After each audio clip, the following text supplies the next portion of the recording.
Let's talk about a problem in the ESL classroom that you might be having, or you might have it in the future. Some English teachers are not so interested in correcting your English as they are in correcting your thinking. And by that, I mean they want you to think the same way they do. And this can interfere with your learning. For instance, if you have heard a phrase somewhere and you want to know what it means, you want to know how to use it, and you ask them, if they don't like that phrase, they won't tell you, or they'll get kind of angry, or they'll simply say, you should never say that. Now, I don't care what the word is or what the phrase is, they should give you the meaning. They should tell you what it means and how it's used. And if it's something that's generally considered rude or improper, they should simply tell you that. If you use this phrase, make sure that you know the person you're speaking to, or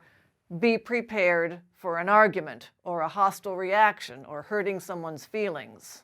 But they should never refuse to tell you. Another problem you might have is that English teachers will refuse to tell you how to express a certain opinion you have. If they disagree with your opinion, instead of telling you how to express it, they'll argue with you. I can give you an example in my own teaching. I was teaching a class and we were discussing technology, terms, vocabulary, and expressions about technology.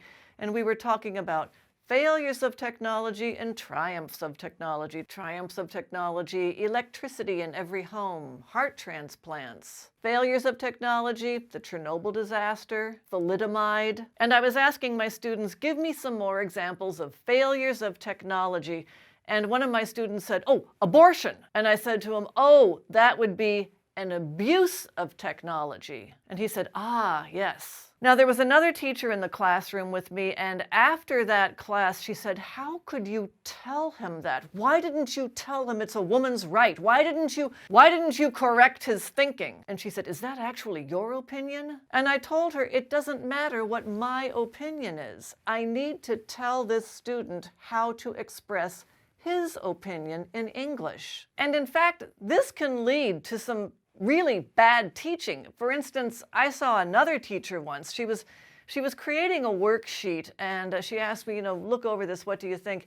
And on it was something about an expression for when you arrive for an appointment at a time after the time when you said you would arrive. And I said, what, you mean late? Late, right? Late. And she said, well, late can be interpreted in a bad way, in a negative way. And I was saying, but that's what it is. That's the word.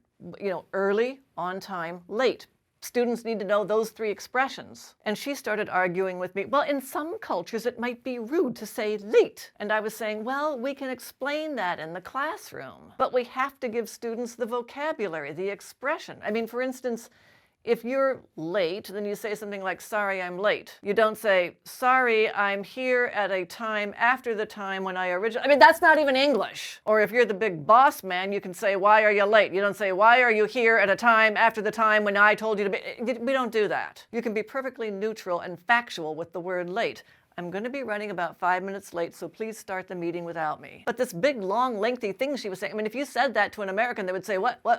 Do you mean late? Is it late? I also saw a good example of this once.